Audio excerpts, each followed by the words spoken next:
Thanks so much for joining us. I'm Laurel Shimayo, and this is our MeWe Awakening Training Panel for energizing body, mind, heart, and soul. We have events throughout the Northwest and online. We primarily have fairs and panels, and we've expanded to have 3 other kinds of events. We have training panels like this, where we have new practitioners that are new to sharing in public on stage, and practitioners that are sharing new modalities available on the panel. We also have practice circles where people that have already learned some modalities have a chance to practice doing readings and healings on each other. And we have learning circles where seasoned practitioners offer intuitive exercises to newbies and to people that are wanting to continue to develop their gifts and expand their intuition.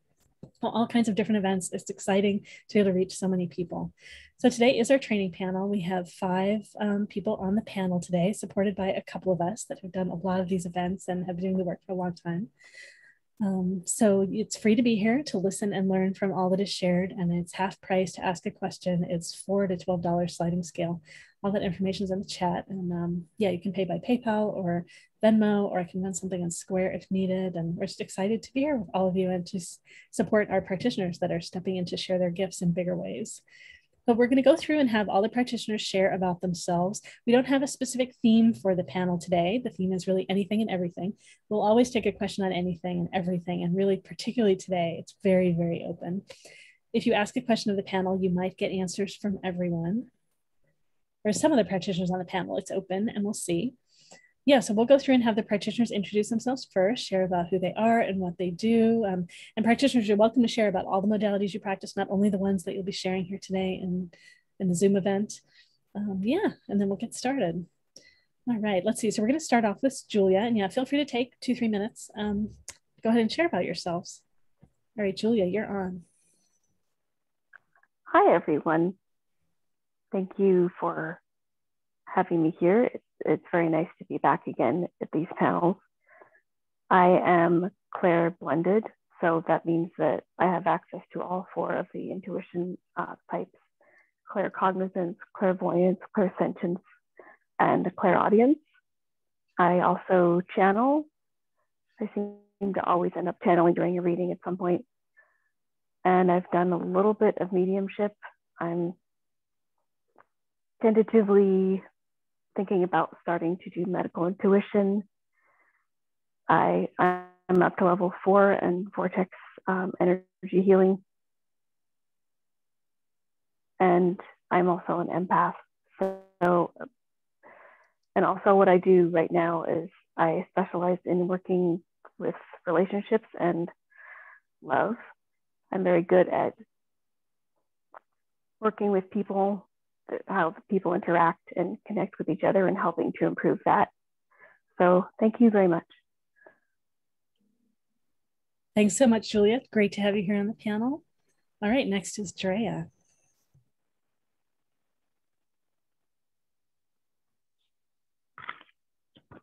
You're muted. Oh, you got muted again. I apologize for that. My name is Drea. I'm clairvoyant. I've been clairvoyant since I was 5 years old. One day I woke up and I told my parents, there's a tree that's going to fall in my bedroom. And after I said it, a minute later, the tree fell in my bedroom and on my bed. So from that point on, I was able to see things and feel things and make, how can I say, predictions of what will happen or what's going to happen. I'm also intuitive with a tarot card reading. So I use that as another tool to support my gifts, and also automatic writing.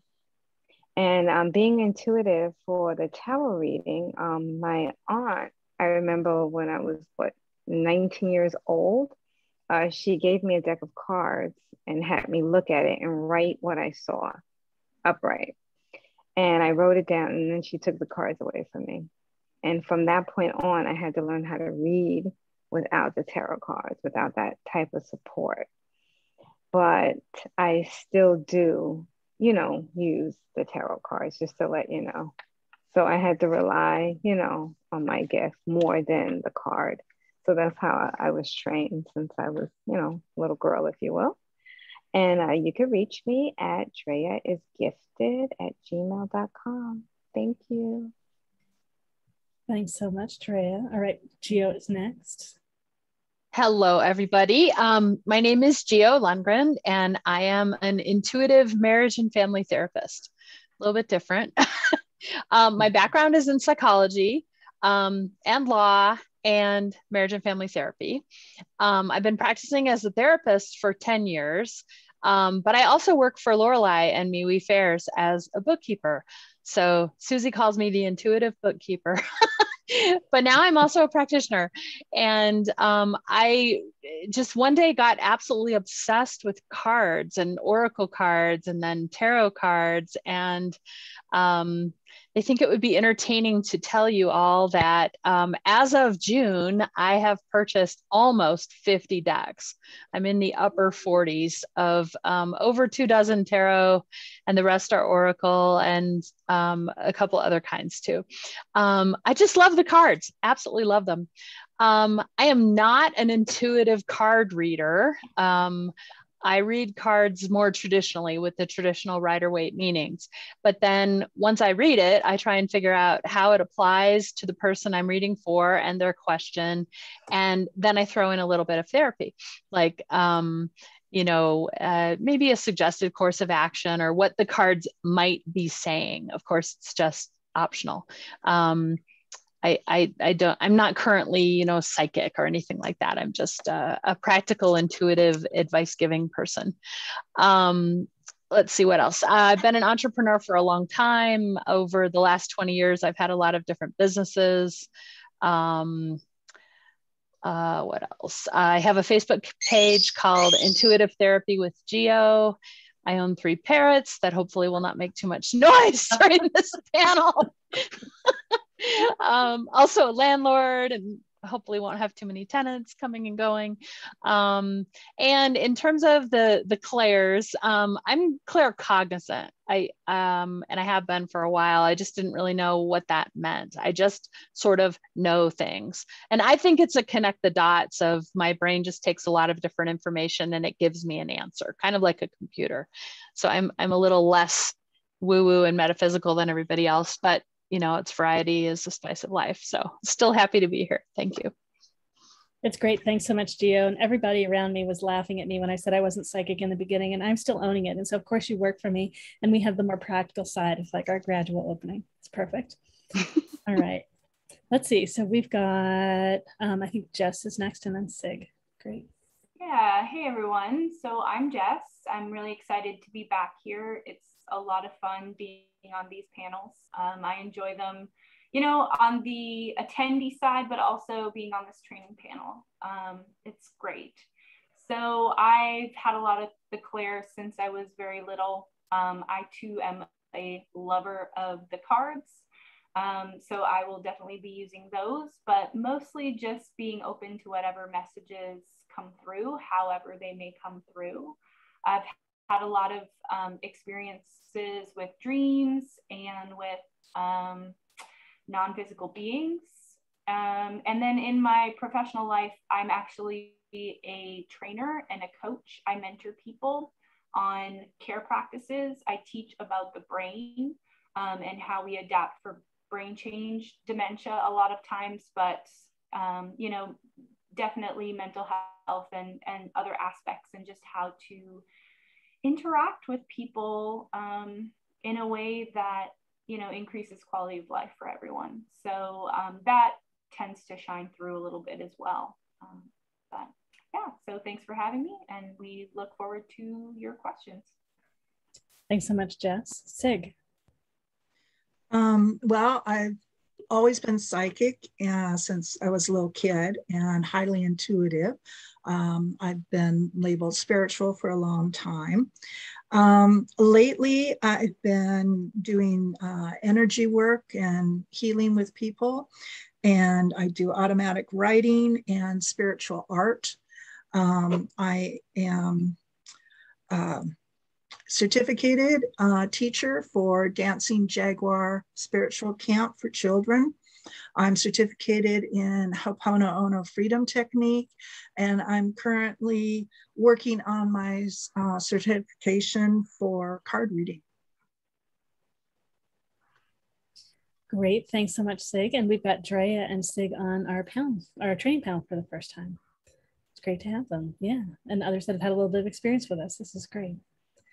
All right, just practitioners, sometimes when we go around and everyone shares, sometimes I on the panel, I'll think of something else that I want to share about myself. Is there anything any of you want to jump in and share?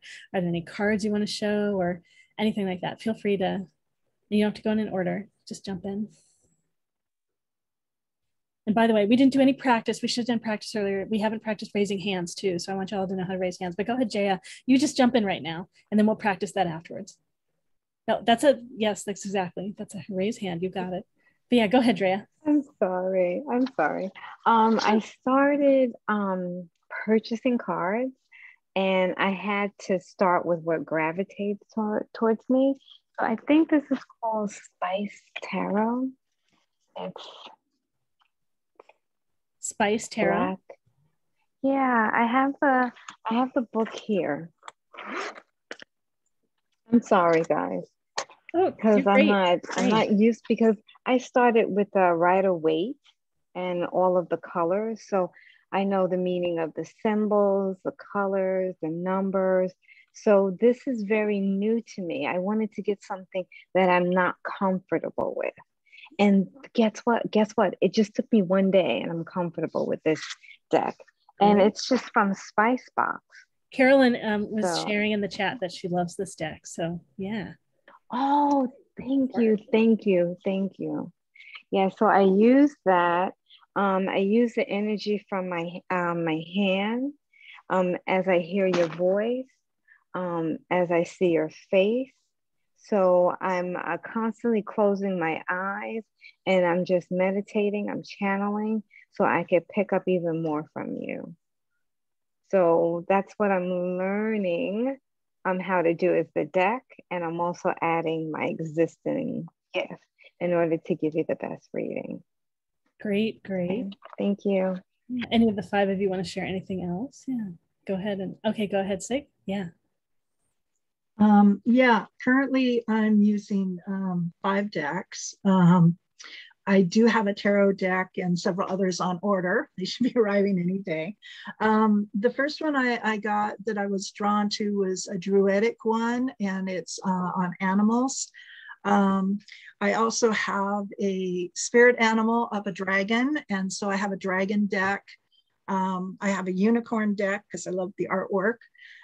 Recently, I met a man that is local and does a huge deck. I mean, this deck is like 2 or 3 times the size of any of my others, that is Starseed Oracle. And I have a deck of Ganesh because my first spirit animal was an elephant. So in honor of Ganesh, I have a deck of Ganesh cards. Sweet, that's great. I guess, Gio, do you want to say anything about how you chose the decks that you chose, or like, are there any that are like leaning towards more of your favorite right now? You're muted. Yeah. Okay. Yeah, couldn't find the button. Yes, that is an interesting journey. Obviously, I made a lot of mistakes in the beginning. I just started buying things I thought would be good, and then once I spent all that money and they arrived, I looked at them and I pretty much can't use any of the ones that I first bought. So I bought more. So one of the ones I have that I really, really like is the Everyday Witch. Whoops. Oh my. Bring it a little closer to the camera, maybe? Yeah, this is just one of the cards from the Everyday Witch Tarot. The box is up on the shelf. But I really do like the Everyday Witch Tarot. I like Rider-Waite. I have the Radiant Rider-Waite. I started buying kind of odd decks first, and then I realized I need to go back and get just plain old Rider-Waite and make sure that I understood how that one worked. And then I have the Llewellyn deck. I grabbed Llewellyn Classic Tarot. I don't know, it's just sitting here. You can't really tell just from looking, but I have this is the Llewellyn deck, which is just another take on the Rider-Waite, but bigger. easier to see on the camera. I have an angel deck sitting here that I might use that also has really, really big cards. For oracle decks, this one's nice for, I tried to get decks that have like healing messages, since my whole gig is basically, I'm a therapist. I mean, I'm a marriage and family therapist, so I want to help people, but I love cards. So I want to use the oracle and the tarot to help people. So I have another box, which is down that away, that's very similar to this one. This one hadn't arrived, or wait, wisdom for healing. Anyway, I have two. I'll grab the other one to make sure I have them both handy. Oh, it was this box, this one. This is the one I just got, Language of Letting Go. This one is amazing. And it hadn't arrived before the last time we did one of these training panels. So this is good stuff, good messages. I've been trying to find cards that have the kind of messages that I would say as a therapist. And then people tease me and they're like, well, why haven't you just made your own? And well, I might someday, but, and then I have a lot of decks that are just way too advanced. As what Drea, I think, was talking about, you know, trying to get one that pushes your understanding just a little bit past where your comfort zone is. So I have some that like Osho Zen Tarot. There's no way I could read that right now. I got the Quest Tarot, which even has the, is it I Ching or I Ching? For Kendara, like every card also has the symbols right on it. So that's cool. And the one I'd like to read with eventually is called Star Tarot. And it's like hand painted oil paintings, huge cards, beautiful colors, but there are a few that are just not Rider Waite at all. And I just have to get familiar with that before I start using it. So I could talk about this forever, so I will shut up. But I love cards, absolutely. Would love to talk to anyone about cards anytime. It's great. And I think Gio was the inspiration for the all tarot panel that we're going to have tomorrow. So yeah, thank you so much. It's great. So good to hear lots of people talk about this. And so the 5 practitioners, if there's anything else you want to share, and then we'll have Kendara and I share. The 2 of us are supporting the panel today. And Kendara, when you share, maybe share a little about I Ching, as Gio mentioned it. And then, yeah, people know a little more about what that is. Yeah, Jess or Sig or Julia, any of you want to share anything else too? Nope. Okay, great. Great. And Julia, I've got your camera off, so you're set with that. All right, Kendara, introduce yourself. So I say Kendara and I are the ones that are supporting these 5 lovely people be sharing on the panel today. Go ahead. Hi, everybody. I'm Kendara. I am in Denver, and I'm delighted to be here. I've been doing this about 40 years. Some of the tools I use are Tarot I Ching, which I'll talk about in a minute, and belief shifting. I also run an Introduction to Metaphysics meetup, and I'm offering $1 a minute for readings, which is about 33% off. I Ching is incredible. It goes back to Confucius, and you're really becoming your own psychic. You ask a question, you throw 3 coins 6 times, and you come up with a 6-line figure called a hexagram. And the beauty of it is you don't even have to have a question. I learned it from a Native American shaman, and Confucius is supposed to have said at age 70, if I had 70 years left, I'd use it studying the I Ching, and I am just really delighted to be here. So thank you. Well, thank you so much, Kendara. It's great to have you.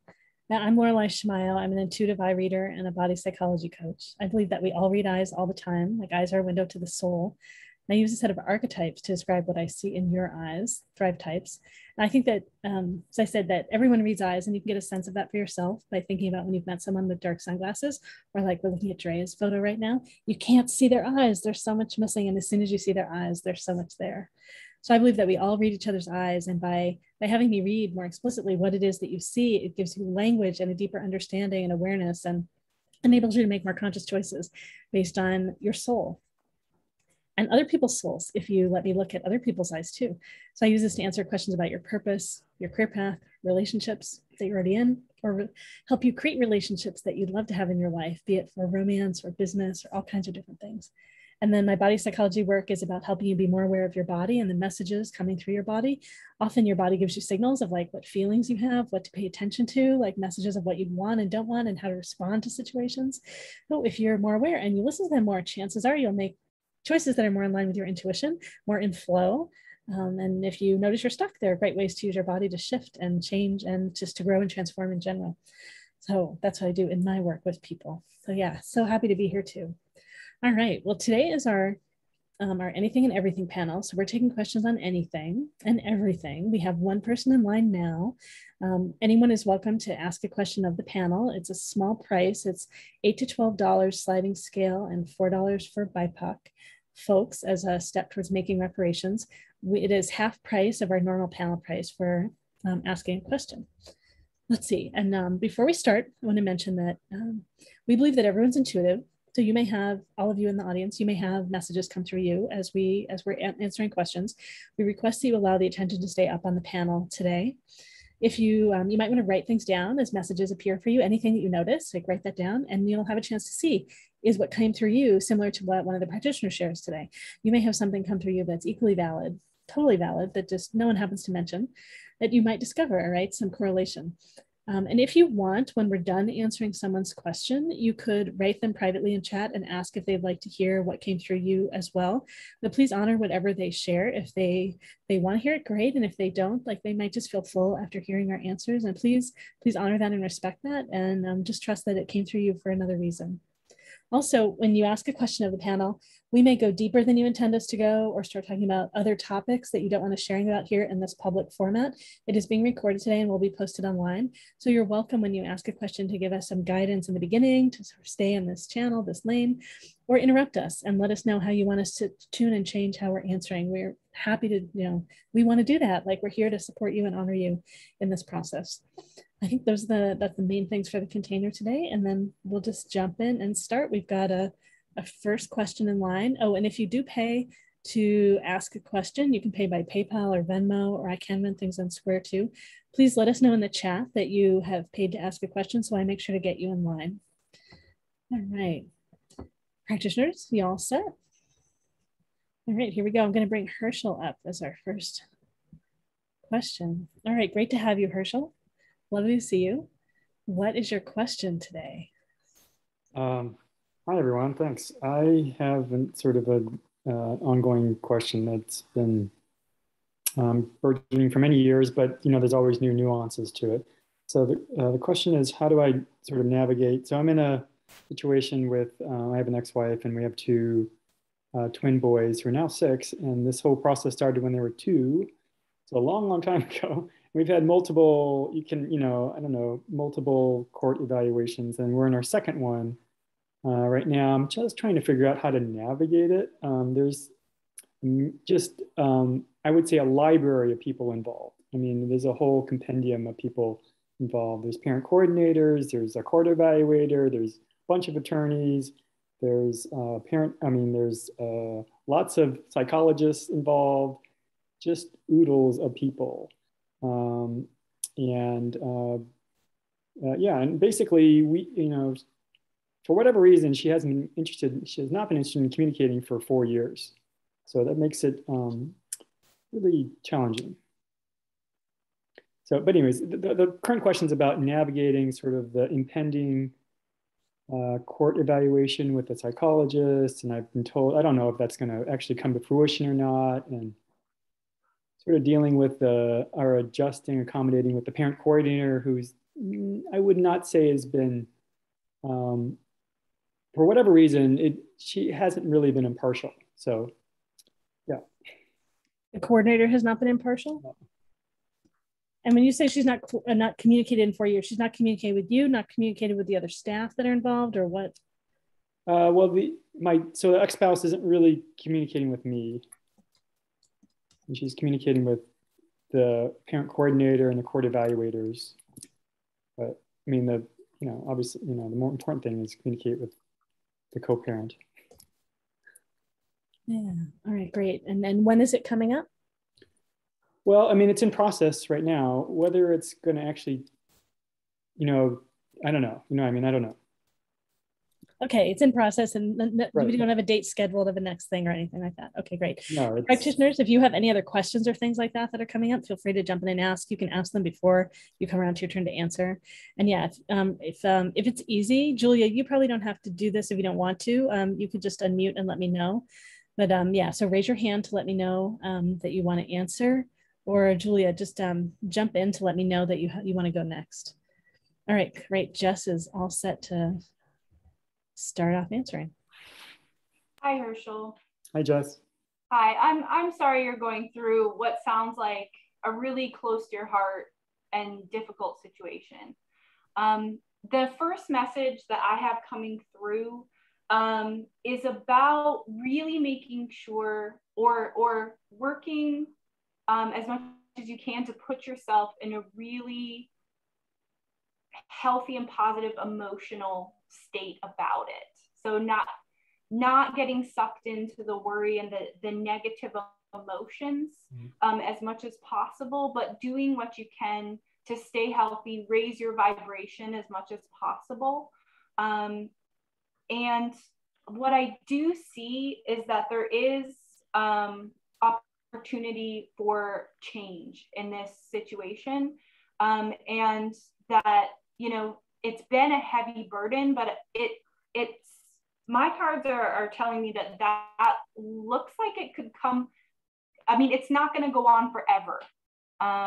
But the more you can sort of stay in faith and be logical and confident in yourself, I think this is going to have some sort of resolution. But the main thing that I'm getting is, and this is the hardest part as a parent, is really being solid in your energy and keeping your energy elevated as much as possible. Does that seem like something that you're able to do, or that doesn't seem? It's gotten easier over time. Part of it is, you know, when you face stress for this long, you just adapt to it, really. You know what I mean? That's right. And then you just sort of, in some ways, you would kind of ignore it. You know, I mean, that's a little bit of bypassing, but you just adapt to it and you just say, this is the way it is. I mean, it's not like, you know, I can do a lot about it most of the time. All you can do is sort of change yourself. And, but it's hard to ignore when you think that someone just, you know, it's not like really in their best interest. That's not happening for whatever reason. You know what I mean? This is my perception of things, obviously. That things haven't transpired in the kid's best interest, but that's, who knows, you know what I mean? I don't have a greater perspective that hopefully whatever, you know, spirit or your higher self has on this. Yeah, that's really insightful. That's really a positive thing that you stated there that we're open to, because as parents, when we see things and they don't seem favorable, it can weigh on us so heavily. But then recognizing in the larger context, there is going to be some value for our children in the adversities that they experience. This is part of their journey. And so the more I can detach from that aspect of it and just be supportive and loving as possible, the easier it is for all of us. And I know that's easier said than done. Yeah. But they're lucky to have you. Okay. Great. Thanks, Jess. All right, Drea is ready. Hi, how are you, Herschel? And I am, can you hear me okay? Sure. Okay, I am so sorry for what you're going through. I'm going to get down to the nitty gritty. Okay, I'm a little bit short, aggressive, and I'm going to give you an answer to your question. So I pulled a card. I have a Knight of, I have the Knight of Cups. Maybe so lower it down just a little bit so we can see the whole thing. Okay, great. Sorry. Thank you so much. I apologize, Herschel. Knight of Cups. And I pulled this before you even spoke. I have the Justice card. I have the Two of Cups. Okay. Everything you just told us is exactly what I see in the cards. Okay. I see you making a proposal. I see you negotiating. I see you wanting this done over with. I see the Justice card, but guess what? I see it in reverse for your ex-wife. I feel like she's stubborn. She doesn't want to work this out. It's almost like she's angry, but guess what? She's not angry at you. She's not angry at the kids. It's her. She's angry at herself. She's questioning herself. What went wrong? How can I correct this? It's something more personal to her than it is to you, if that makes sense. Then the Two of Cups, eventually she's going to come around. But I want to tell you something. It's not going to take the courts to resolve this. It is going to take a female figure that I see that's going to talk with her. And how can I say this? Get those inner feelings that she has, the insecurities that she has out, so this can be resolved by the beginning of next year. So I'm going to say by spring 2022. But you need this female figure to speak with her and really don't judge her. Just get down deep on what's really going on, how she's really feeling. Because guess what? It's not about you. It is not about those kids. It's about her own insecurities. Yeah, I don't know anything about her life.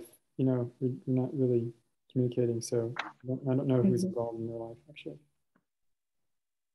I know you were nodding. I don't know if Drea saw it. It looked like you were agreeing with some of the things that Drea was saying. I just want to make sure. Drea... Oh, I'm sorry. Oh, you didn't. Oh, no, you know what? Great. I was channeling, so I'm sorry, Herschel. It's how can I say this? Between you, your lawyer, the people around you, you need a very dominant, compassionate person to talk with her one-to-one, not in the courts, not over the phone, over coffee. So we could understand her emotions, because it's about her. It's like I feel her pain. I feel cold. I feel her being alone. And she does not know how to express herself. If that makes sense. Yeah. I'll say, Andrea, just in case you have any insight of, since none of these people probably are in the roles where they do that, is there, besides simply holding space for it, is there anything that Herschel can do, like energetically do, or anything like that to help facilitate that coming about? Well, I'll tell you this. You seem like a very calm, intelligent person. And sometimes if we ever get, what's the word I want to say, stressed out or concerned, I always like to take a bath to calm myself down, whether it is chamomile, you know what I'm saying, throwing chamomile, lavender in a bath to calm down, and just to pray. Pray that she can be able to speak her truth. Pray that she will express herself so we can get through this, because that is the only obstacle that is in the way, is her emotions, and it has to be heard. She's really afraid to talk, unfortunately. Yeah, it's almost like this scared little girl that lost her puppy. And I remember when I lost my puppy, I got my puppy back, and then my dog, the puppy grew up into a dog and passed away. I mean, I was quiet for 2 days. I didn't know what to do. I didn't know what to say. It's like there were no comforting words, you know. She just needs someone to really speak to her on a different level, to get out how she feels first. And so she understands the divorce process, so it can be resolved. It's just a lack of knowledge and understanding her emotions. So I don't know if I quite answered it, but just ask a question. I will answer it for you, okay? All right, Herschel? Anything? Oh, no, you're welcome. Even if it's 30 minutes later, if you have a question, please ask it, okay? Thanks, Drea. All right. No problem. Just Gio, before you go, I want to just check in with Julia. Let me know when you're ready. Okay, Gio, you go ahead. And just Julia, I just want to make sure, Julia, you're muted right now. Just want to make sure you know. Okay, Gio, go ahead. Well, I just really wanted to jump in immediately after Drea because I also pulled 3 tarot cards, and I think my cards kind of go along with her cards. So just think of this as kind of like part 2. Very interesting cards. So I got 2 major arcana cards out of 3 in your reading, and those generally are big deal cards. The minor arcana are just like some temporary little thing flitting through your life that will change quickly. But the major arcana cards are the ones you really need to pay attention to because they're just bigger deal issues or ongoing themes or just, okay. So the ones I got, the first one is traditionally one of the cards where the reader goes, oh, poop. So this is the Tower. And I try and find a nicer way to phrase it, but the Tower is usually destruction of something existing, but usually it's for a reason and for a good purpose. So it means that something that's been built is coming down. And given what you described, I would say that's your marriage, basically. Your marriage and your family, the way it has been, has changed. But that means that you're opening up the opportunity for something new and better to happen. It's a rearrangement, basically, is what's going on with this card. So that's the Tower. But the good news is that the next one is the Star. So this is also a major arcana card. And this one is, they say there is absolutely nothing bad about this card. Like there is no bad reading when you have the Star card. So that's really good. This is basically the, wish upon a star and your wish will come true. Let's see, Drea was saying that you needed a beautiful woman and a female influence. Well, here she is. And since there's water in the card, that has to do with emotions and intuition, which supports what Drea said in terms of finding out her wishes and her feelings in order to help your negotiation process. So this is your feminine support that is going to help you make your wish come true in the situation that you have going on. And then this gets even more interesting. Then we have a court card. And this is you. This is the King of Swords. So the King of Swords is generally, usually the court cards represent a person and they have particular qualities associated with them. The King of Swords is logical, very rational, someone who knows things. You can tell there he's pointing out something in a book. So the suit of swords has to do with knowledge and thoughts. And I definitely feel this is you. And so if you put all of that together, you have your feminine energy with the Star, that would be your ex-wife, that might need her emotional needs catered to somehow or calmed in order to feel better about what's going on. But you need a more rational approach, more, fact-based and logic of what's happening here. What are we actually going to do and to negotiate? And with that in mind, I would switch it up a little bit about what your wife needs, or ex-wife. Find out what she's worried about. Like, what does she want out of the situation with your kiddos? What are her fears and what's holding her back? And then try and come up with a compromise or a plan that will address her fears and your need for clarity. And I don't know anything about your wife. It seems like the energy here is saying that your wife is more of an emotional person and that you're possibly more of a logical, cognitive kind of person. Or at least that's what the cards are saying so far. So find out from her what her fears are, what her concerns are, and sort of logically propose a way to get her needs met so that she's not scared of whatever she's scared of, probably losing her kiddos or losing access to the kids or the emotions of the kids or something along those lines. I'm going to jump in and say something, but I want to check Kendara. Is there anything you want to do? I have something like a nudge for Gio a little bit, but I'd love to. Hi, Herschel. I'm just feeling that the main thing for you is to try to avoid. Kendara, sorry, I'm jumping in just so I'm clear with you. It's really to support the others, not so much to give a response to Herschel, because we haven't had everyone share yet, and I want to let them go first.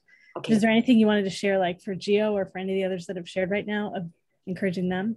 I think that you folks are on the right track in terms of your wife being hurt. And I think keeping that in mind is so important. So I think that was spot on, really spot on. Great. Yeah, Kendara, this is where I talked about the thing of like, we're so used to sharing on these panels, it was like hard to not share. So Gio, I love what you shared, and I love the comparisons you're making with Drea's and things. So if Herschel's ex-wife isn't communicating right now, do you have any other suggestions for how he might be aware of those things that you said come through the cards? Like of what she wants and what her fears are?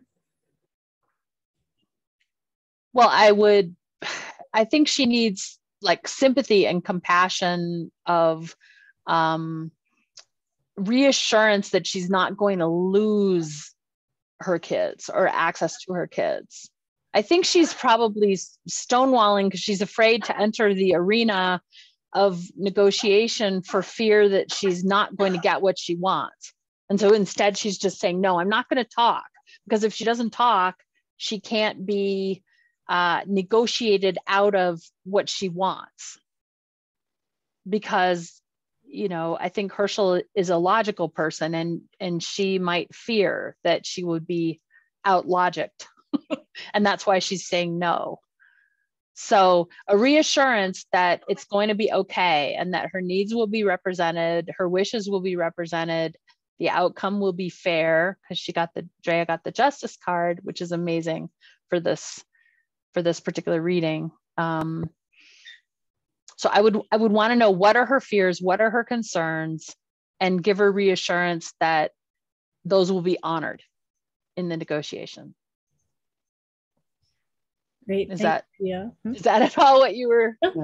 Yeah, that's great. That addresses some of that. Yeah, great. So let's see. And I know that Sig, you've got your hand up. I noticed that Julia unmuted, so it's possible that Julia's ready. Or Julia, are you all set? Do you want to go before Sig or after? Yeah, Sig? I just have a little bit to share, so I'll just go first, if you don't mind. I don't know, Herschel, if you have any basic energy tools. I'm just getting to just keep doing what you're doing if you know how to ground and center and body of glass. And as far as your ex-wife, yeah, there was just this little fear, and it just kept growing and growing and growing, and now it's just sort of exponentially huge and out of control, and she doesn't really know what to do about it. She's just constantly in freak out mode, which confirms a lot of what other people said, but I hope that was helpful. Thank you. Okay, great.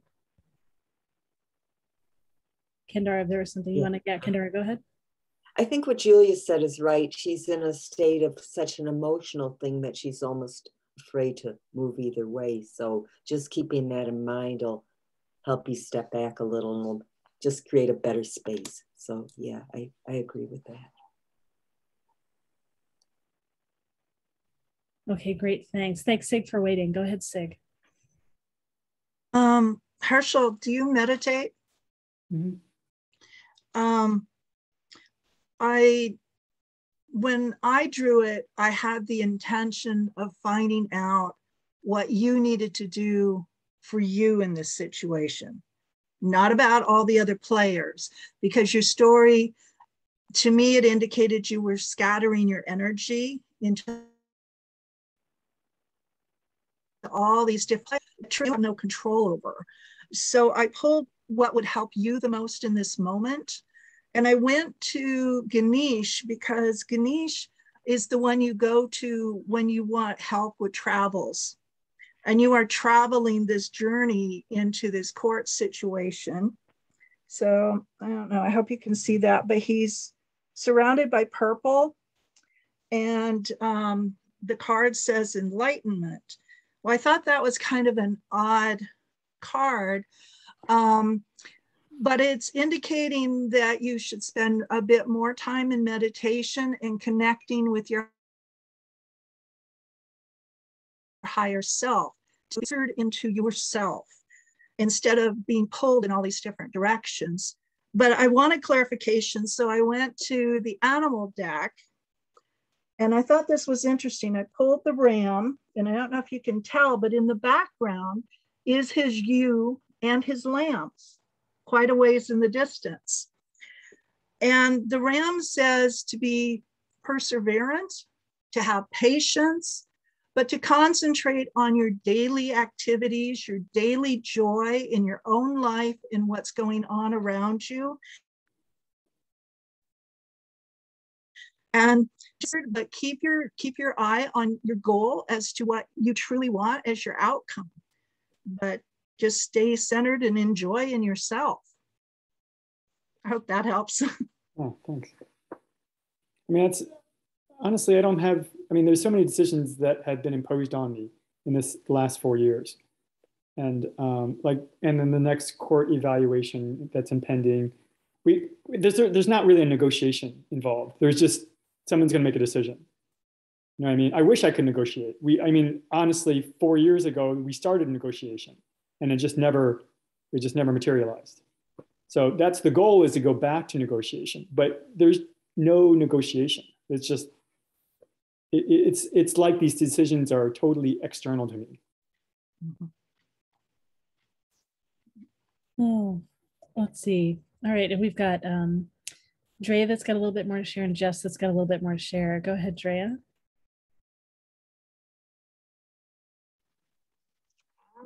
Rachel, I just want to ask you a question, and I don't want you to tell me the answer, only yes or no, okay? Can you hear me okay? Yeah, sure. Okay. I just want to ask you, and this is in regarding to the female figure, okay? Is the judge a female? Just yes or no? Yes. Okay.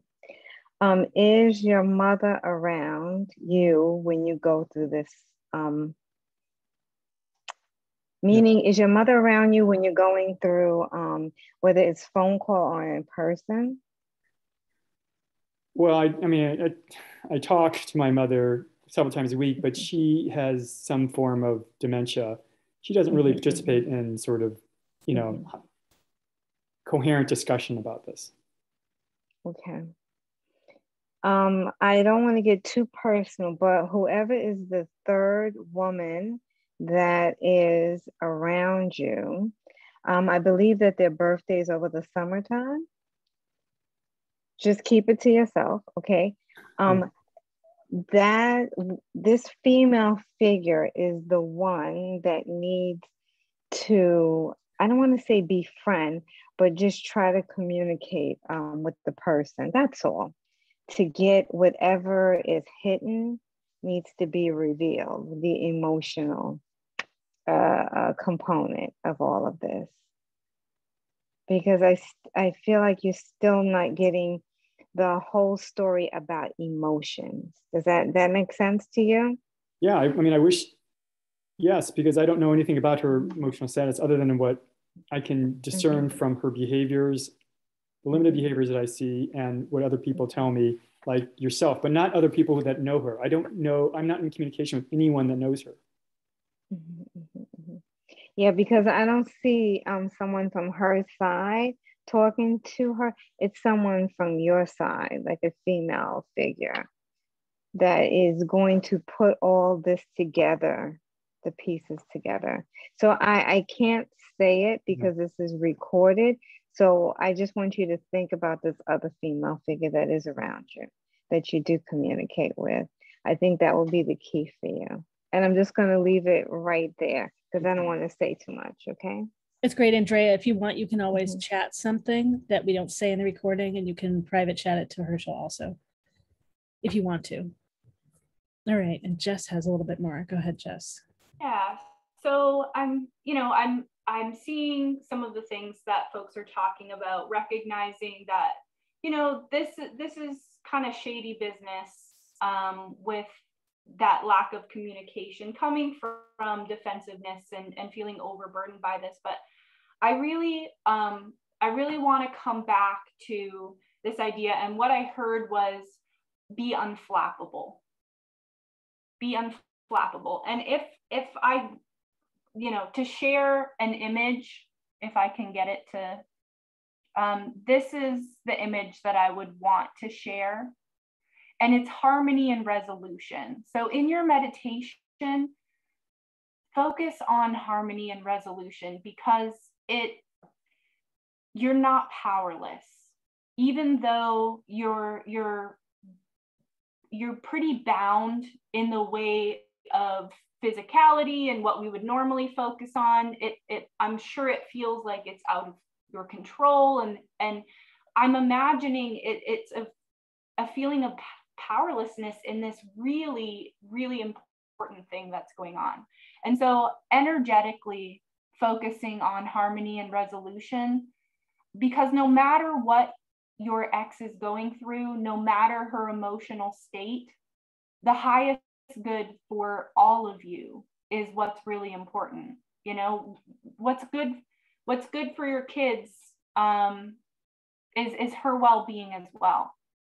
So being able to let go of all of that and focus on harmony and resolution, raise your vibration, be unflappable, be that solid support in this turbulent situation, I think that's the best you can do given the tough circumstances. Thanks, Jess. You're welcome. All right, great.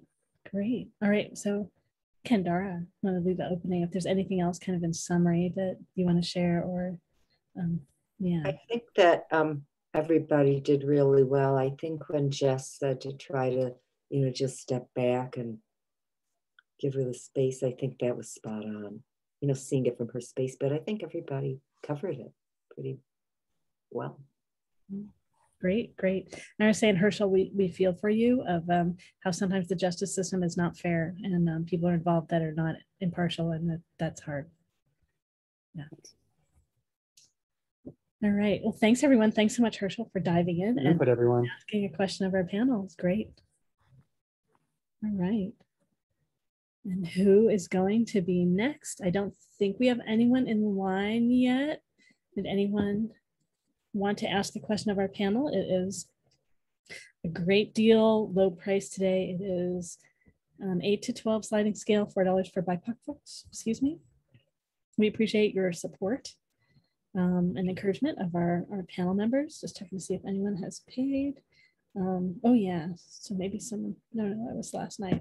All right, great. So yeah, anyone in the audience have a question?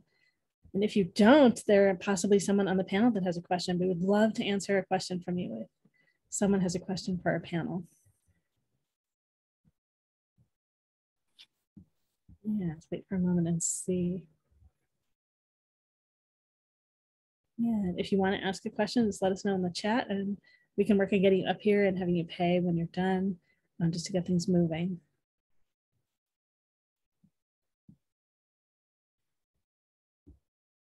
Just waiting for a moment to see. I've also put in the chat the feedback form. If you're willing to give us feedback on today's panel and share your contact info with us, we will put you in a drawing for a free 30-minute session with one of these practitioners of your choice. Katie, did you have a question maybe?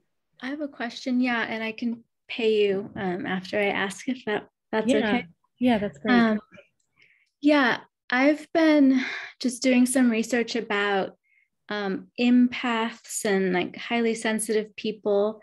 And I'm just curious what information comes through about like, what is this phenomenon of an empath? I know it's just like words we use to describe things that people have noticed, but like, is everyone an empath, or is there like certain things that happen in your childhood maybe that would make someone more likely to be empathic?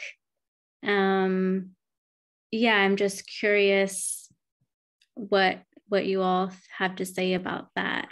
And maybe the difference, like, is the difference between like empaths versus like intuitive versus like psychic, is it all kind of on the same spectrum?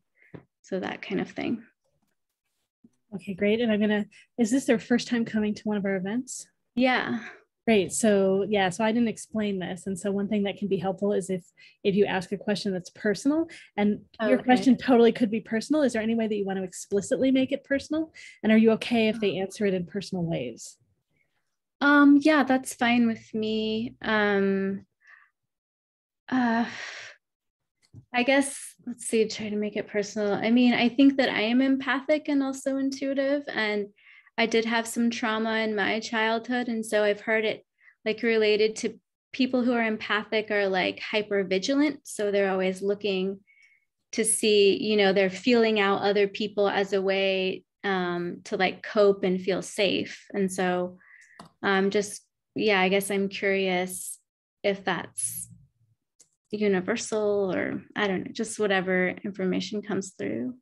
Yeah, that's great. And thank you for sharing about yourself. I just know it's particularly fulfilling for the readers if they're able to share about you. So I wanted to make sure that we'll do that.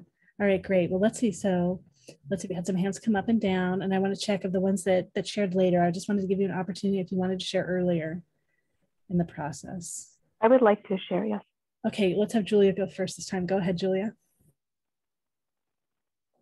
Okay, yeah, the first thing I got was that, yeah, you have, you're an empath and you have lots of empath potential. And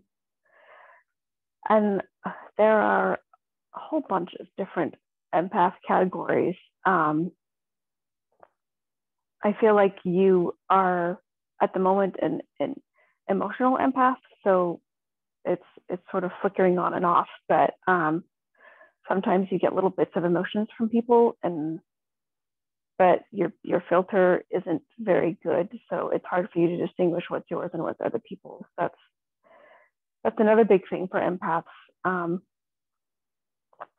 But as far as your question about whether the empaths feel people to be safe, well, I certainly do that, but I'm not sure how much of that is because I've been blind since birth and how much of that is empathy. And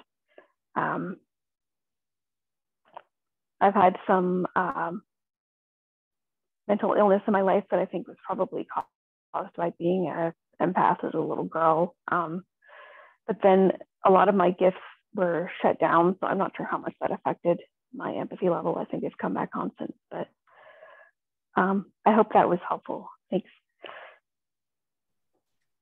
Thanks, Julia. Thanks for sharing. Katie, is there anything that you want to share in response to Julia? It's up to you. And you're muted.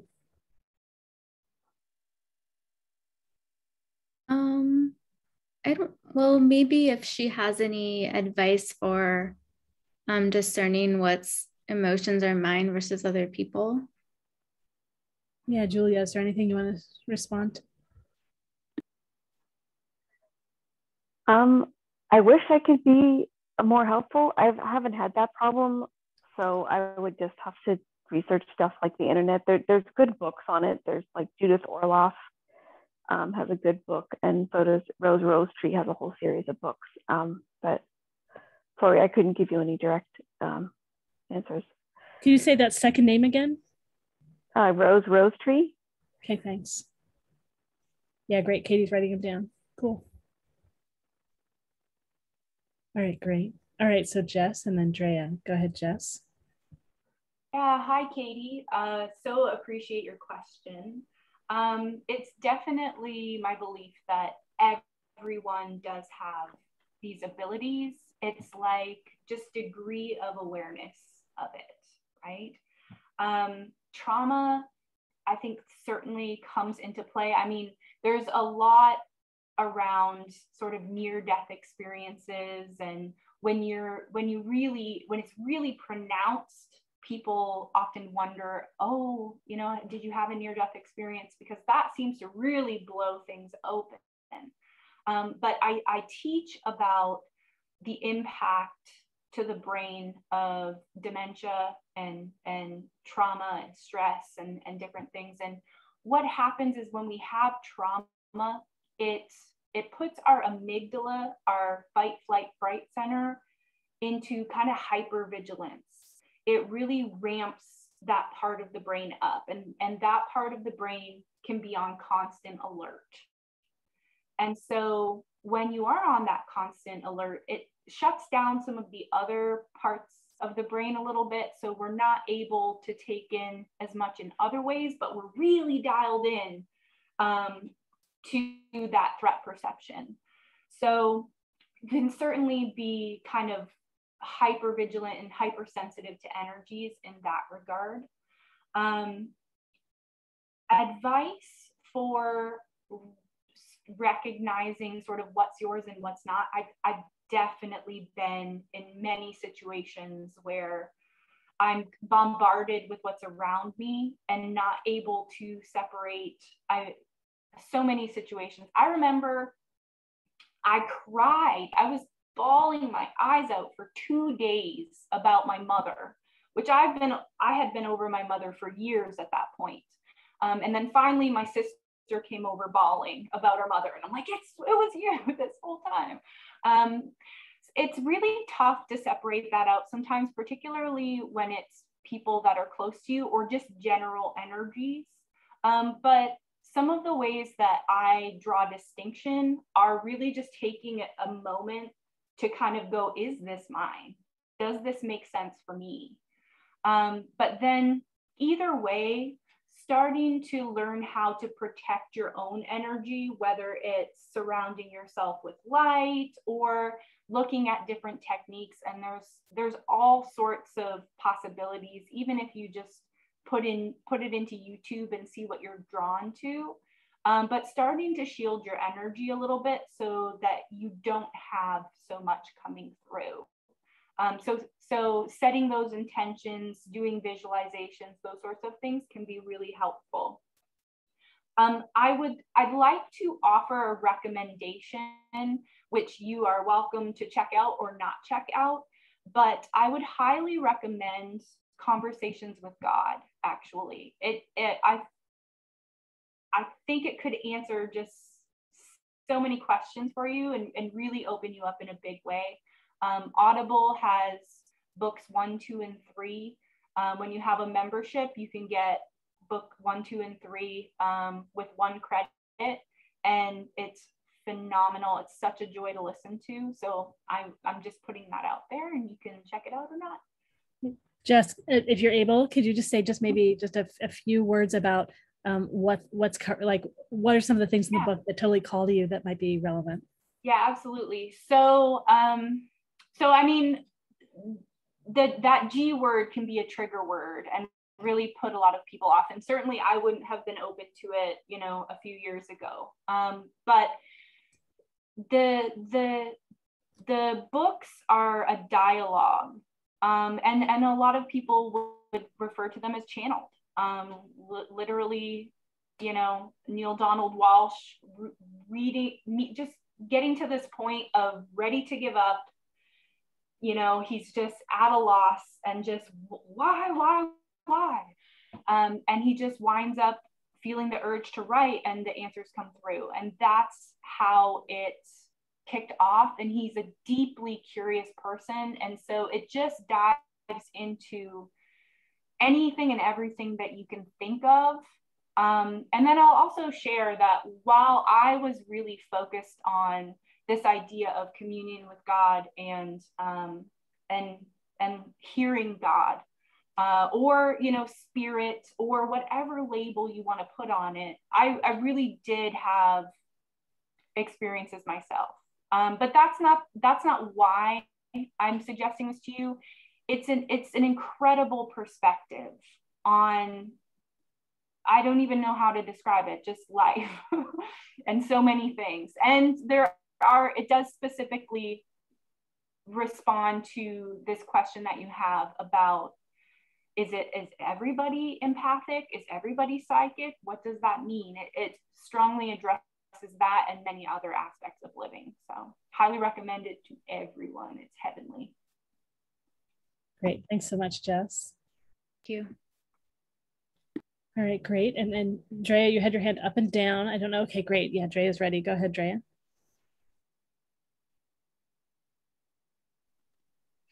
I am so sorry. Hi. I want to invite you, if you will. There's a website. It's called empathtest.com. And that, I don't know if you ever took an assessment test, so you could see what area or you know, more about you and more about what you're feeling and how you're feeling, and explore that and try to find a mentor for that. Does that make sense to you? Okay. Yeah. Now, because there's different like areas, if you will.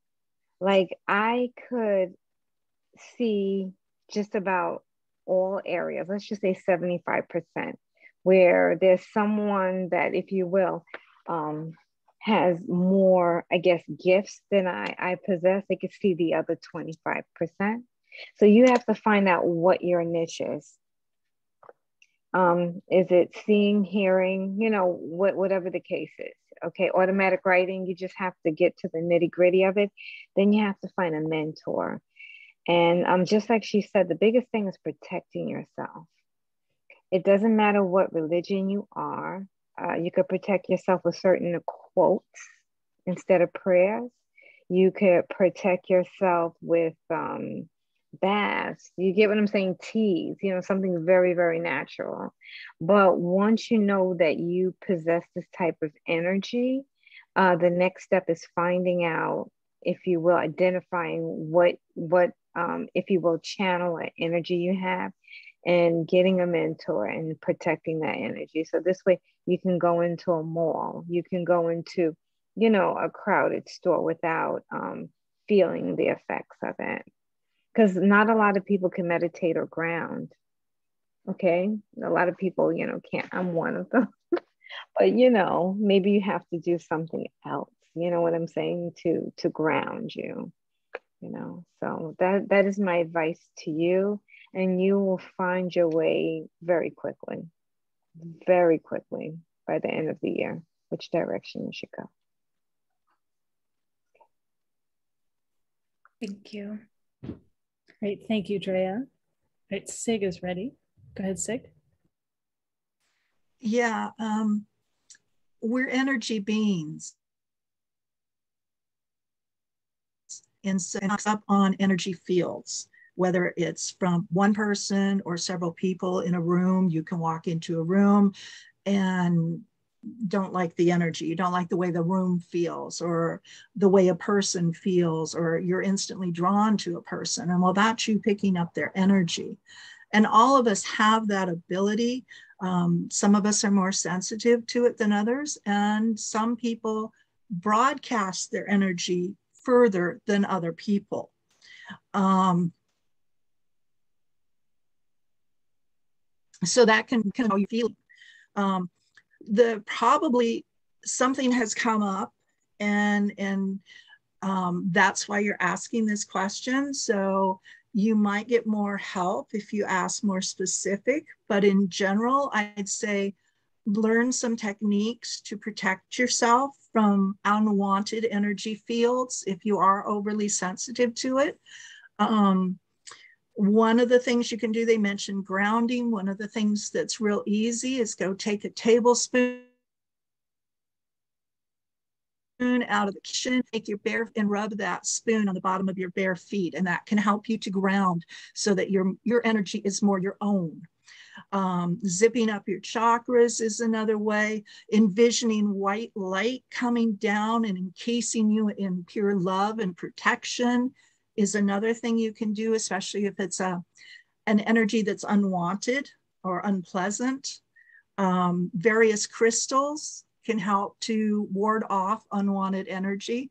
There's essential oils that do the same thing. So there's lots, and if you don't want to ask something specific, then that would be my advice, is look into some of these techniques to protect your energy. And Katie, totally optional. Is there anything you want to say that to make it more specific in response to Sig? Well, I feel like I'm already pretty far along the path of, being able to ground and be in my own energy most of the time. I'm actually thinking about like helping other people and maybe teaching a class for empaths. So I was just curious, I'm just curious about this phenomenon of the empath, because I feel like it's a relatively new term. And yeah, so I was just curious about it. Yeah. That's great. It's great having the more specifics. I know Drea's got something else to jump in and share, but Sig, I wanted to give you an opportunity just because you were in them, you had just shared. If there's anything else you want to say, or I'd say that you can both using the term empath. It's probably come up more lately because of the energy shift that so many people feel. Go back to an original episode of Star Trek back in the 60s, and there was an episode on an empath, which might be interesting for you to look into. But yeah, if you want to help other empaths, then I would definitely learn all of these different techniques that are taught, typically, and learn how to apply them to yourself first, so that you can teach it to others to help them. Yeah. Great, thanks, Sig. And it looked like, Drea, you had something else you wanted to share. Is that true? Oh, yes. No, I agree with Sig 100%. I want to explain what I went through as a little girl in a New York minute, okay? It's like when I found that I had a gift, my parents were horrified, but my dad, I got my gift from him, and I got my gift from my grandma. And they had to take me to different people, okay, to figure out what my gift was. So it's a process. And I don't want you to be deterred by that process, but you almost got to do two things in one. And I agree with you. Teach, educate people. But also, too, you want to continue to educate yourself by meeting other, people. The second thing on this journey, too, the first thing I was taught was protection. And unfortunately, because my background is mixed, of Latin and West Indian, it's like we had to know everything about protection, everything. So it's important that, about crystals, and I'm giving you the very, basic stuff, crystals, about, herbs that we have in our cabinets, things that's going to help you, whether it's meditation or to do whatever the case may be. But you have to learn how to protect yourself, ground yourself. If you do the chakra technique, how to open and close, because you don't want to invite nothing, into your space. So that is something that I would definitely try to do research on online, read as much as you can. And you have to pick out something that resonates with you, because I can give you a million of them. I'm exaggerating, probably 100 or more. You know what I'm saying? Quotes and prayers, depending on, the faith, or something short, something long, and, it may not, move you. You have to go with what moves you, and you feel that sensation on your body. That's when you know that this is the right quote, this is the right prayer. you know? And also you have to learn how to, if you will, release and cut the cords after you finish. That is the most important thing. Okay, so I just want to tell you, you know what I'm saying, both sides. Teach, but you continue to learn your craft, okay? Oh yeah, definitely. Thank you. Yeah. All right. Thank you. Could I share one more thing? Yeah, go ahead. Okay. I just thought I'd throw in there, I don't know if you're on social media or Clubhouse, but there's a room called Living with Empathy, and so that might be a good resource for you. There's also a recording that you might want to recommend for maybe your students. It's called Empathic Shielding. It's about $25, and it's on a Sapien Medicine, SAPIEN Medicine. It's on the, you can get the website from YouTube. If you click on the description of any of the recordings, and there's a bunch of cool recordings on there too. I just want to check, you spelled sapien? That means human? That's part of the name? SAPIEN, I think, yeah. Thank you. What was the first thing you mentioned, the social media thing? Oh, the Clubhouse. It's a club called Living with Empathy, and they have, like, I think a Q&A thing every week. And which, is it on Facebook or? Clubhouse is a new social media platform, so it's a platform that's all vocal. It's all audio. Yeah, there's no video stuff. Cool. Thank you. You're welcome. Great. Thanks, Julia. All right. Anyone else have anything else to share with Katie? My dog is snoring and dreaming in the background. Yeah, so what you shared, Katie, that idea of expanding it out to other people and that bigger picture sort of look and approach towards things really reinforces my recommendation for checking out Conversations with God.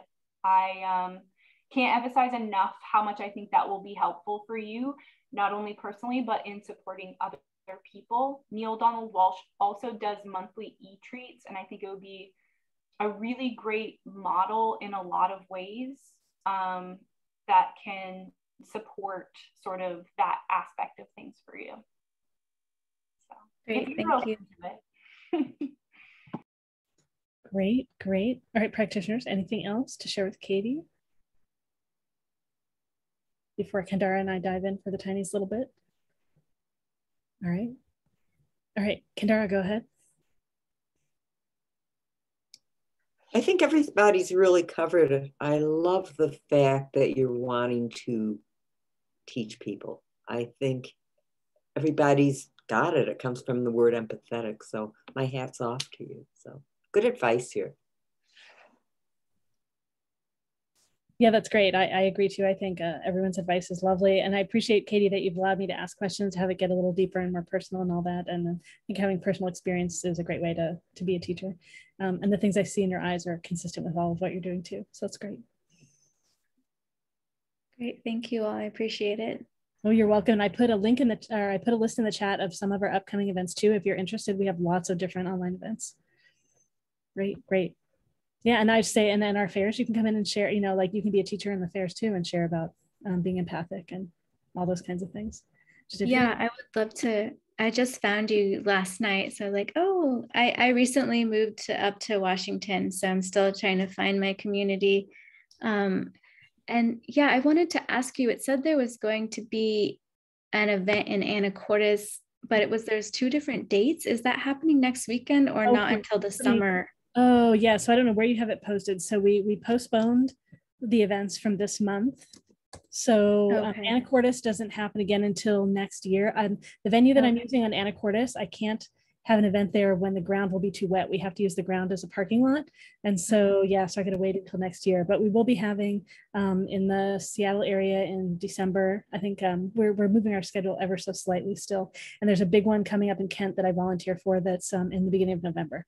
So lots of different events that are here. And yeah, tons of us are here in the Seattle area. Maybe not on the panel as much today, but just tons of us. And yeah, so if you want to put your email, if you're interested in doing that, putting your email in the chat, you can send it to me privately.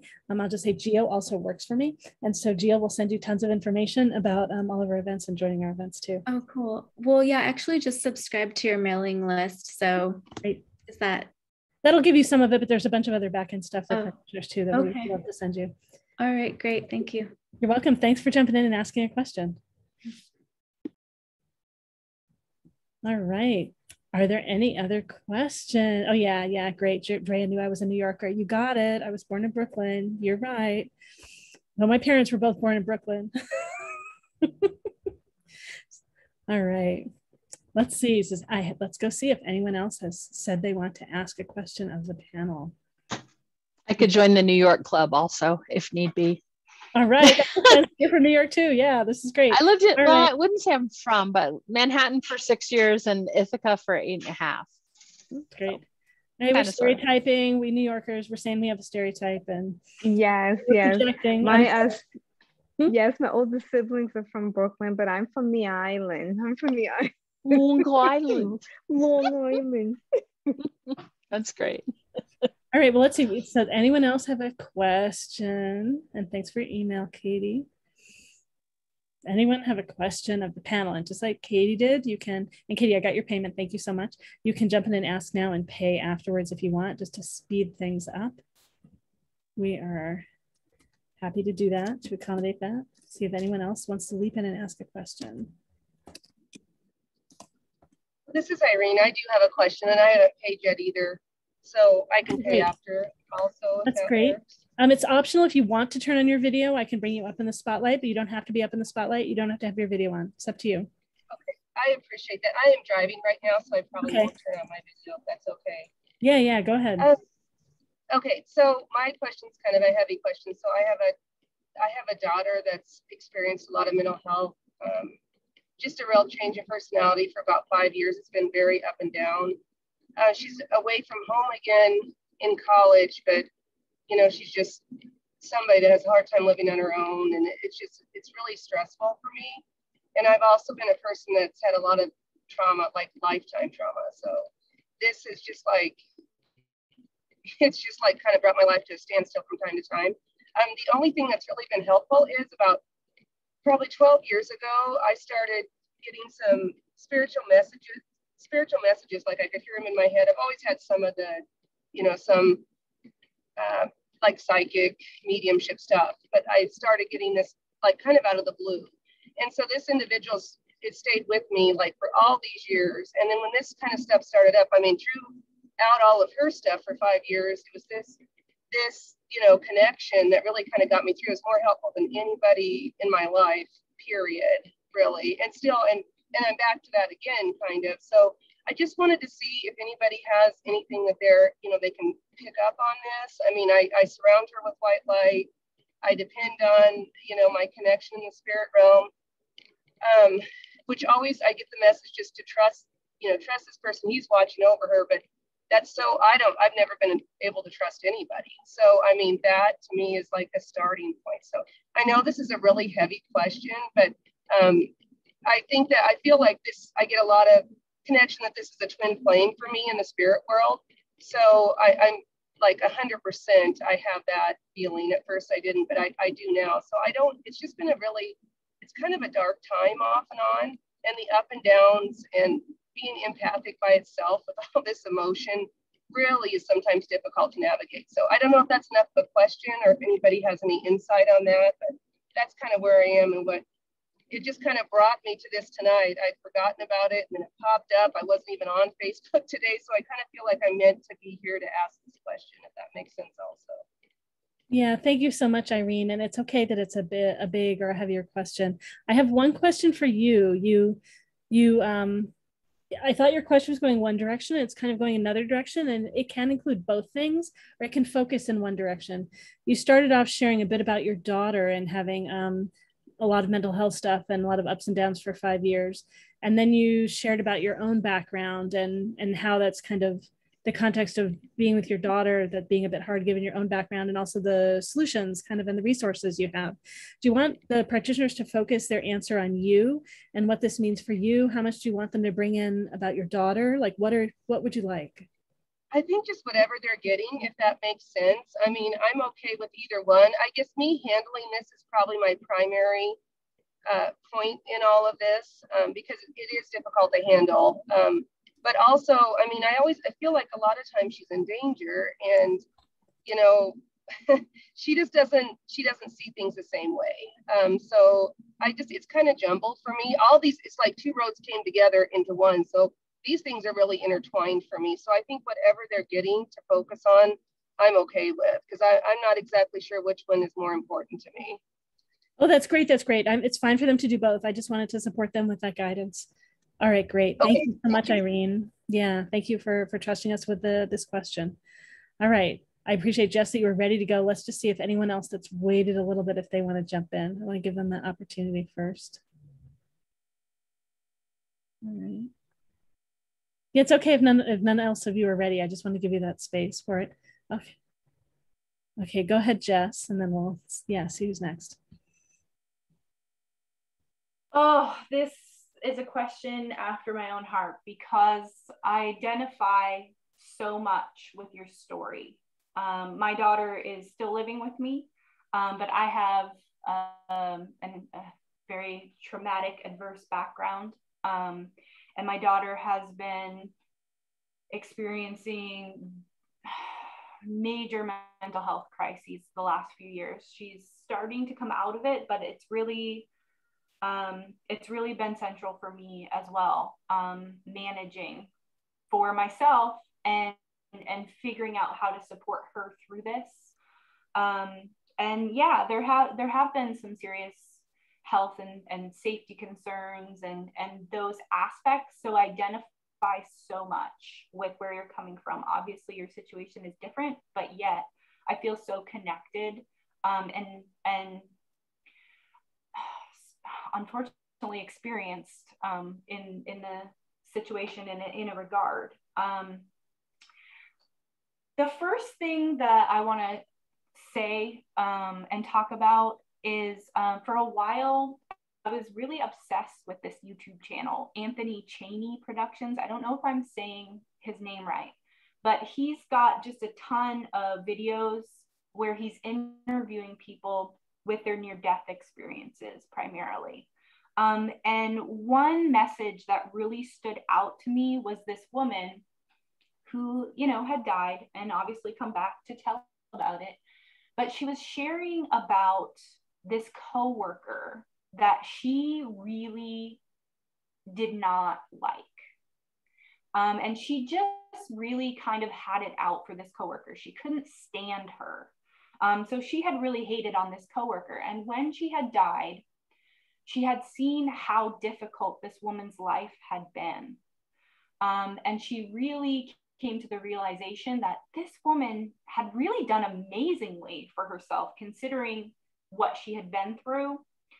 But the point of this is that she also realized that her thoughts and emotions and negativity towards this woman were energetically making her life harder. Now, this isn't to guilt or shame in any way. This is something I'm working on myself.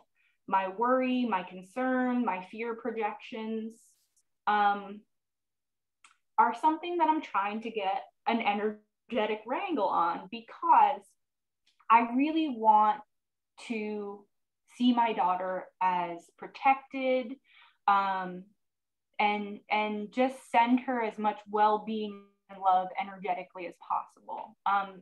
Now that's again easier said than done.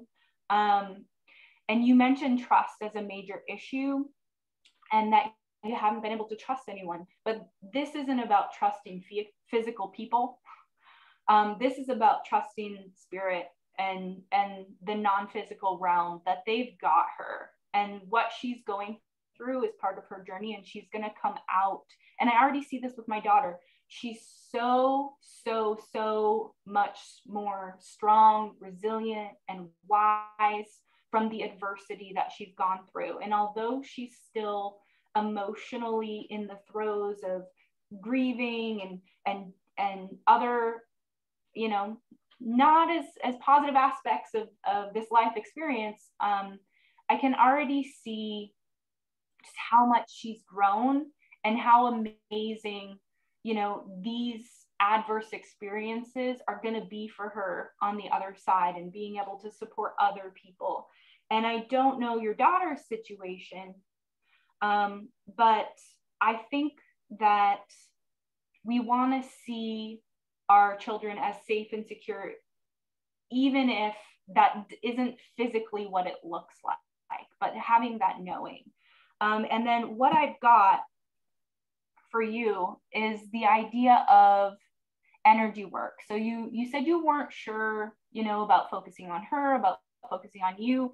And this is about your energy. This is 100% about your energy towards her and yourself. And the more you can get into that alignment and have your own energy be, I don't know, secure, maybe too much of a stretch, but in harmony, in, I don't know, whatever language sort of resonates. If you can make some peace with this in yourself, I think that's going to really have a positive impact on her in that energetic background of things. So I'm going to sort of pause myself there.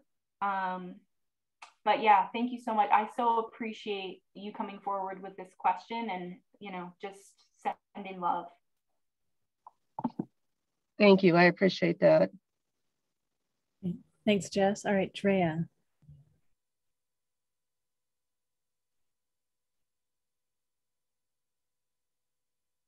Drea, are you all set to go next? Hi, how are you? Irene, can you hear me? Yep, I can hear you.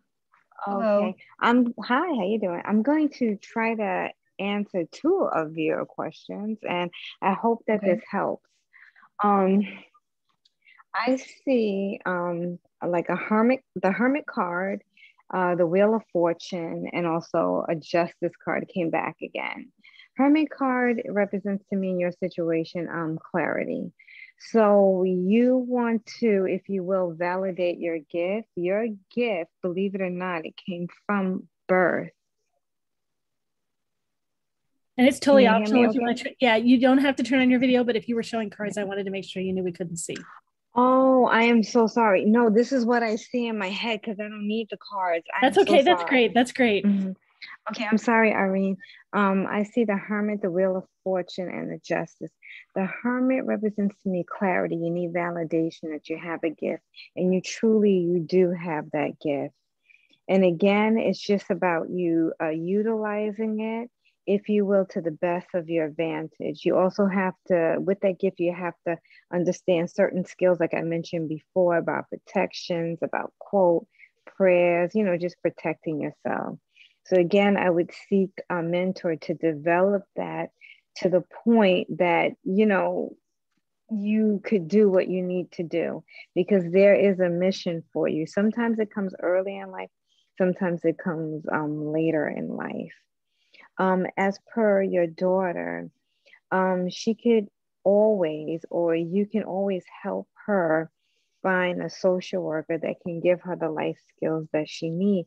Sometimes a child cannot learn from us. Sometimes a child has to learn from another person on how to manage emotion, manage money, whatever the case, you know, may be. Sometimes they learn better with other people, but Mom, you know her the best. So that's a decision that, you know, you have to make, what is best for you and what is best for her. She's been through a lot of, yeah, lots and lots of counseling. There's never been a time really that I've not, you know, I do all my own problem solving. I problem solve for other people. So for me to have to trust this has been difficult because usually I can solve a problem, but this has not been, you know, the way it has gone for me. So, but I appreciate the cards resonate with me. I'm actually in a tarot class learning tarot to learn tarot. Good. What you're saying now, yeah, makes sense. So thank you. No problem. I mean, I hope it helps. I have kids with special needs, and it's like I have other people if you will, help. And when I see that it's not going anywhere, then I change practitioners for fresh eyes, fresh ideas. So I do understand. I do get what you're saying. Yeah. So, so, you know, if you have any further questions, please do not hesitate to ask. Okay. Okay. Thank you. All right. Thank you. Thank you, Drea. All right. Sig is ready. Go ahead, Sig. And Sig, I want to encourage you. Yeah. We couldn't hear you, but occasionally like bunched up, but then it all came in. Yeah, and that's the way I'm getting all of you too. I pulled the seal of fulfilled transformation, alchemy, metamorphosis, and karmic completion. That now may be the time that you could untangle things from past lives and karmic stuff that is being worked out at this time. So I pulled a card, a different card from a different deck on how you could possibly do that. And I got the blue dragon from the Pleiades. And the blue dragon can give you a blue rose that you can take into your heart. And then you can project that love energy onto someone else for healing. So I don't know how that helps you if you're into that kind of thing, if you do energy work, but that was the suggestion I got onto how you could stop the entanglements in the karmic situation and come out of it. Everybody transmute it and come out differently.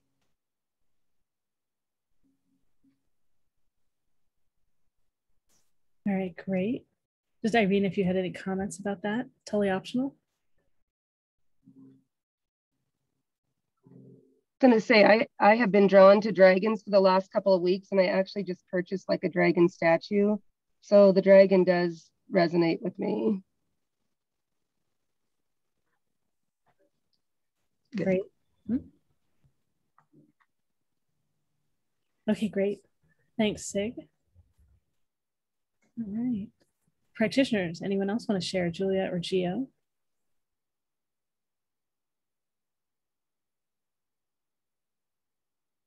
Totally optional. Just want to give everyone space.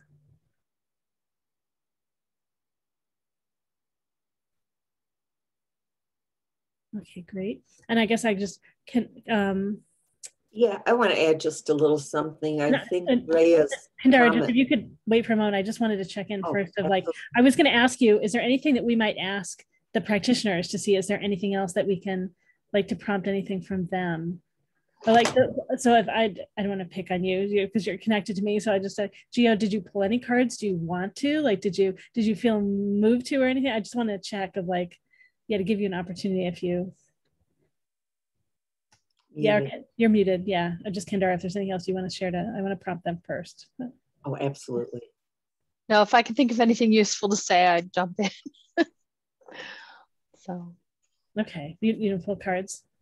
Do you want to just surprise yourself of like pull cards and see what happens? Or I just want to encourage you. This is, we're helping everyone open to their intuition more. And since we're so close to Gio, unfortunately, she gets a little more nudging than others.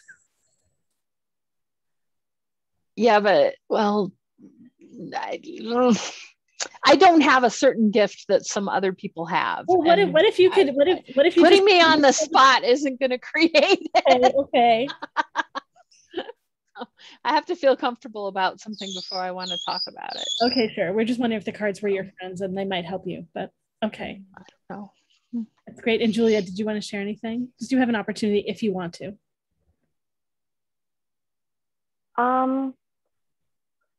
I don't really have very much to add, just that you're going kind of slowly but steadily in the right direction. It's, I know it's been very hard for you to trust spirit because it's just not, like you said, you're used to doing stuff yourself, and it's like it's always been there, but it's always been sort of obscured by your own doubts and stuff like that. But I feel like you'll get more breakthroughs as time goes by. Like the next 6 months, you'll have a lot of like mini breakthroughs, and then it'll be easier to trust spirit.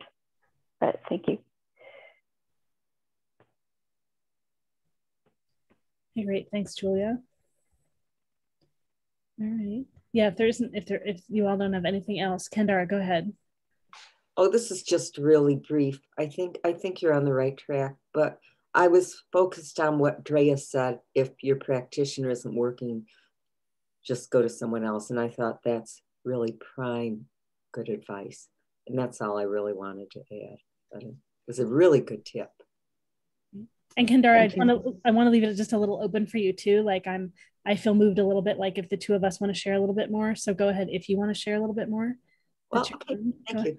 Irene, I love the part that you're so connected with your guides on the other side and your twin flame on the other side. And I think you're, like everybody else is saying, you're totally on the right track and you're doing everything that you can do. And I see things lightening up for you too. So just stick to the path that you're on and don't let other people who don't have a right to tell you what they think you need to do, what you need to do. That's all I'd like to add, but you're on the right track for sure. Great. All right. I'm going to share just a tiny bit. Well, hopefully keep me to a tiny bit, Kendara. If I share too much, you muzzle me.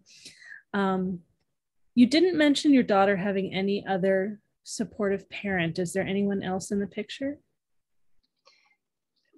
She has it's a tense relationship with her dad, and they're a lot of the same kind of person. But she doesn't see that. So many things I see her doing now, I saw him doing 20 years ago. So that, yep, not really. And we don't have a lot of close family. So, it's just kind of myself and it has been a lot, myself and her going what she's going through. She does have I have an older daughter that's an adult. That's been pretty helpful, but it's hard. This is hard for, everybody to handle when somebody has significant challenges like this. You just, everybody else kind of goes by the wayside and you feel like it too, but you can't. Yeah. And practitioners on the panel, keep in mind too, that it's primarily about you. So if I'm asking something or Irene shares something that has you want to share, interrupt me and you share first. Okay. So if something's coming up for any of you, go ahead and jump in. Just want to make sure you know that. And I guess, Irene, often the partners that we choose are related to our family of origin in some way. And so whatever's coming up for you with your daughter, chances are it's not only true with her father, chances are something about the emotional pattern or even possibly the eye pattern is true for you and your family of origin too. And that's part of why it's hard, because you're having to dig through your own lessons about that from long ago. Does that make sense to you also? It does make sense. Yeah, it definitely does. Yeah. And then I know in the early 20s, right, there are more mental health things that can show up in early 20s. So I don't know if any of those are going on too, but that was the first thing I was thinking about when you were sharing. Yeah, she's had this since she was about 16. And it's just kind of ebbed and flowed. And I just come to the realization it'll never go away. I knew that from the beginning, but you just see more so now, when you have to be an adult, that's just a huge challenge. And I can just tell she doesn't see the dangers like I do, the impulsivity and stuff like that. Even on medication, it just doesn't go away. Yeah. And then you have the wisdom of hindsight and maturity from having lived so much more of your life, and then also, right, not being caught in it and seeing from the outside. And then so right, the paradox of loving her, like loving her and being there when she really needs something, or you have something that'd be really good to share, and then at the same time being so spacious, because if you push too hard, then she'll distance. So yeah, that's a tricky dance. In case you're talking about bipolar as part of it, you said impulsivity and mania. Julie Fast has some really good materials to support other people that have bipolar. So juliefast.com, I think that's her website. You'll find it there. She has bipolar herself, is very public about it, and she's got a lot of materials on how to support a family member that has it. So choose what works for you out of those materials if you can get them. But yeah, just an example of a resource. She's one of the best known non-academic people in the field. And it looks like Jess has something to share. So let's have Jess jump in. Yeah, so my brain didn't necessarily go right to, wow, what do I always teach about this kind of stuff? But one of the universal and most important skills that we teach, we being the team that I work with, but it's taught in mental health, it's taught in social work, it's taught in, you know, a variety of these care professions, is the idea of reflecting back, holding space. And so what I mean by that is when somebody shares something with me, and often as care partners or as parents, we want to respond and we want to jump in and help and we want to offer our wisdom and those sorts of things. But one of the things that is most helpful for people across the board is giving back some of their key words. It's active listening.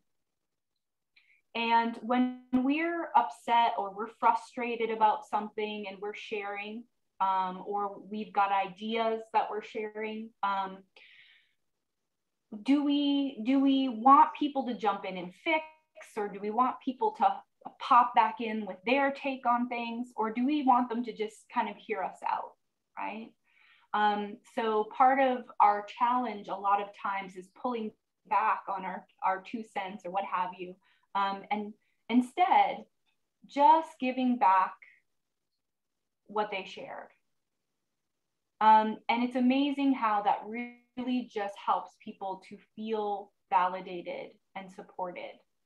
And so holding that kind of space with your daughter can make a huge difference with anybody. But it's particularly challenging in the dynamics of those types of relationships, because we put so much on ourselves and because we are so, you know, connected and entangled and feeling responsible for in those types of things. But the idea of just giving a little bit back.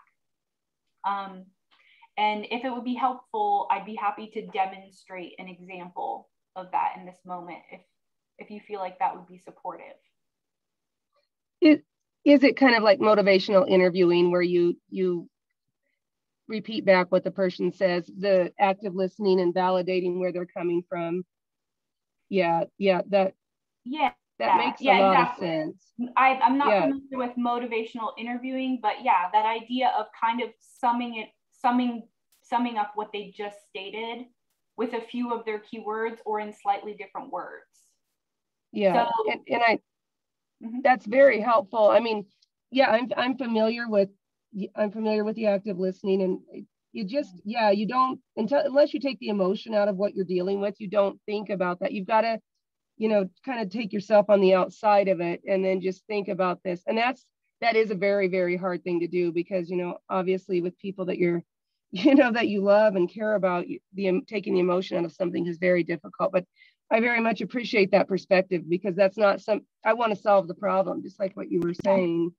And, you know, if I solve the problem for her, it'll be solved for myself, but it's solved in the way I want it solved, you know, and that's not necessarily what she wants. And taking that into perspective is huge. So I appreciate that, because it takes some peace and clarity to get to that point, to think like that.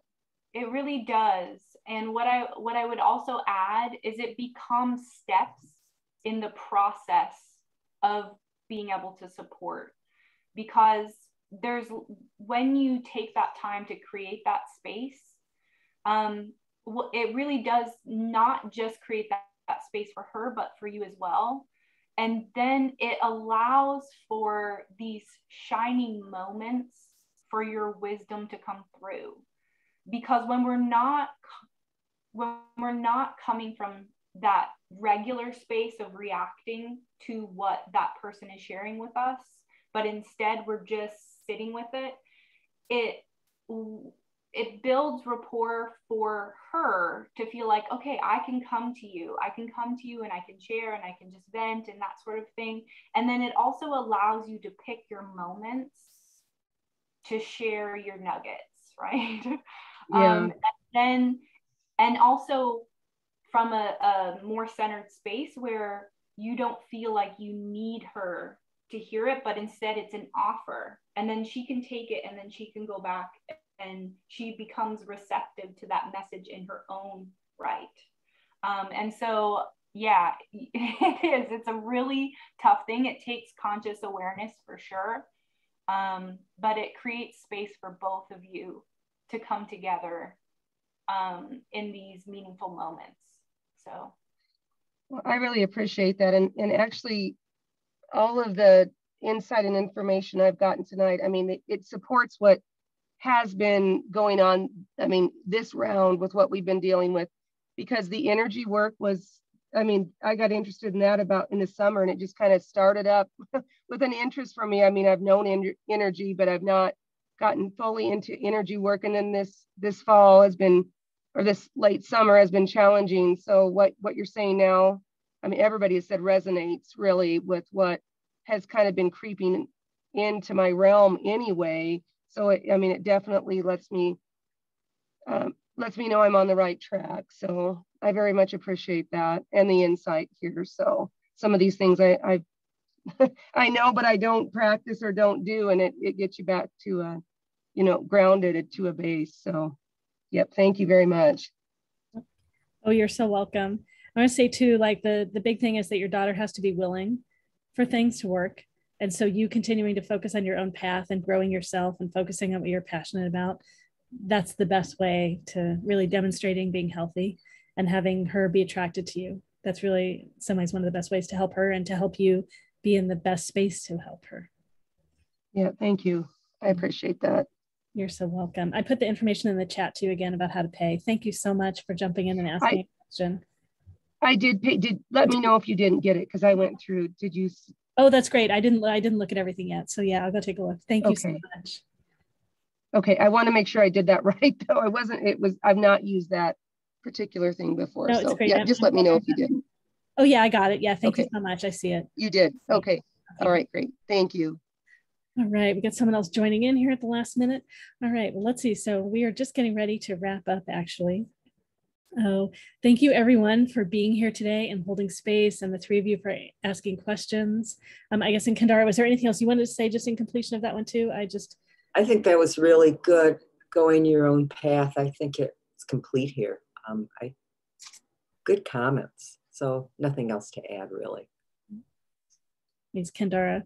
All right, yeah, so thank you everyone so much for holding all the space today, and the three of you jumping in and asking questions, and all of you on the panel for participating.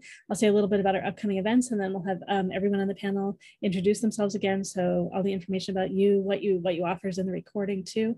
And I'll put the practitioners' information in the chat again too. Remember, all the practitioners on the panel and also Kendara and I, we have specials that we're posting in the chat. So if you want to do private sessions with us, some different people at different times have courses and all kinds of things. You can access that for being here. We have coming up tomorrow, we have another panel that's all about tarot. So the whole thing is, all the practitioners share about tarot. And then on Wednesday, we have a panel on medical intuition for people and animals.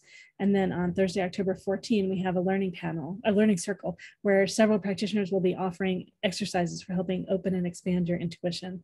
So it's great for people that have been practicing for a while or just starting to get some experience and grow, or newbies can come too.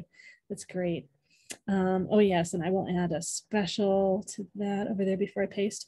All right, so let's see, how about we can go in the same orders before if you're ready. So like Julia, you can jump in if you're ready, or whoever else wants to go first. Just share your name, your modalities, if you want to share your special, and definitely share your contact info so people listening to the recording later can find you. Okay, I'm ready. Great. So my name is Julia. I forgot to mention the first time that if you would like to email me, my email is mystic and then milieu, MILIEU @gmail.com. And I am an empath. I'm Claire blended, so I have all four intuition gifts. I can access claircognizance, clairsentience, clairvoyance, and clairaudience. And I specialize in love and relationships dealing with people and lots of people stuff. So thank you very much. Thanks so much, Julia. And you primarily work with people by phone, right? Yes. Okay, great, great. All right, who else wants to? Drea, you want to jump in? Okay, cool. Hi, I'm Drea. I'm clairvoyant. I also do automatic writing and intuitive tarot card readings. My email address is dreaisgifted@gmail.com. And I do private readings. 15 minutes, $21. Thank you so much. Thanks, Drea. All right. I'm open. Whoever wants to go next. I think I might have been next in line before, so I'll take this opportunity to say hello again to everyone. So I'm Jess, different clairs, just enjoying whatever comes through. Typically use the cards to support, but sometimes not. Sometimes it's other things, or it's some of my own experiences, or some of what I teach in my professional life. So Laureli is putting our information in the chat. So I'm open to if somebody wanted to connect. Right now I'm just taking donation, but thanks for being here. Thanks so much, Jess. All right. Gio looks ready. Go ahead. Hi, everybody. My name is Gio Lundgren. I am an intuitive marriage and family therapist. I have a Facebook page, which I just made, not much on it, Intuitive Therapy with Gio. And my interest in Oracle and Tarot is very, very recent. I have acquired almost 50 decks since June. So I'm totally obsessed. Working for Laureli interferes with me looking at tarot cards all day long, but anyway, let's see what else. I'm mainly a therapist, but I try to use the cards to kind of give a jumping off point of a possible therapeutic message that has worked out fairly good in a few of the readings I've given. And yeah, I definitely am using intuition, mostly claircognizant, and very much a beginner. So thank you for bearing with me today. You're doing great. So yeah, can encourage you. All right, Sig. Okay. Yeah. Sorry, I had to get this confused. One kept cutting out on me. So yeah, I'm intuitive and I like playing with the Oracle cards. I'm in a course to be certificated in card reading, and we will do tarot too, but I haven't got that far yet. And I'm just taking donations because so far I've just been doing this for family and friends. So this is kind of the first time to be out here doing it publicly, except for last night. So. Well, that's great. Thank you so much. And let's see, is there any, I don't think you shared any contact info. If people want to reach out to work with you, did you want to share your email address or? And I can list it off. I just want to give you an opportunity. Yeah. Having the sound on one computer and the mic on the other is really difficult. Yeah, it's your new unlimited self at gmail.com, and it is in the chat. Thanks. Great. Thanks so much, Sig. All right. And Kendara. Let me unmute. Okay, I'm Kendara Laurel. I'm in Denver, and you can reach me at kendaralaurel.com or Kendara Laurel at www.kendaralaurel. I'm offering the special of $1 a minute, which is about 33% off. And I would love to invite everybody to my meetup. I have an Introduction to Metaphysics meetup that meets twice a month and has people speak on anything Laureli's spoken before. And I've just am really impressed with how gifted everybody was. So I really appreciated this. So thank you. Thanks so much, Kendara. I'm Laureli Shimayo. I'm an intuitive eye reader and a body psychology coach. I read your eyes, read your soul to answer questions about your path and any different kind of topic in your life. And the body psychology coaching is about helping you grow through the lessons of the things that I see in your eyes, how you can grow and open and transform to be the best you, to allow all of spirit to flow through you. You can find out more about me at LaureliShimayo.com. That's LaureliShimayo.com. And I'm offering 40% off tonight. So that's $100 per hour. It's my general rate, and then $60 per hour per BIPOC folks taking a step to make reparations. And I've got lots of upcoming classes too. I'll put them in the chat right now also. Got 2 experiences of, I call Be Here Now in a Circle. Like authentic relating, to being with people that you might not know, and how able are you to share what's really true for you in the moment, and spaciously hear others and share impact and get each other's worlds, face conflict in authentic ways where we're not projecting on each other, doing our best to not project on each other, and really hear and connect. And then I also have, if this is really happening, I think it is, I'm going out to Ocean Shores, Washington, and there's going to be an in-person fair that I'm attending, More Freaks at the Beach, and that's coming up October 16, 17. So who is the person that asked the question that's new in Washington? That's an example where you can meet people. I'll make sure you know about that too. And then at MeWe fairs, we've got all kinds of upcoming events. I mentioned we've got the panels coming up, and the learning circle, and then we've got in-person fairs that are coming up in Portland and Seattle, and then into next year we'll also be in Eugene and Portis and Linwood and just all kinds of different areas, 3 in the Washington kind of Seattle area and 2 in Oregon.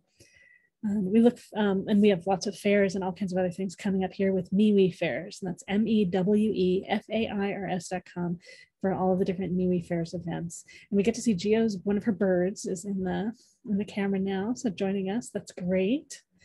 Yeah, is that your newer bird? Or is that one you've had? This is Lucy. This is the one that barks. Oh, okay, well, we'll be careful with Lucy. All right, great. Well, thank you, everyone. She's a blue front Amazon, almost a full pound. Wow.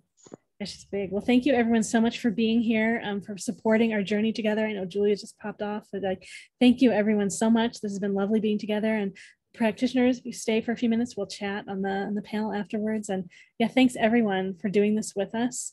Yeah, great to be here all together. All right, and feel free if you want on the way out to jump in and share. If you wanted to share your voice in the space, I'm going to turn off the recording now.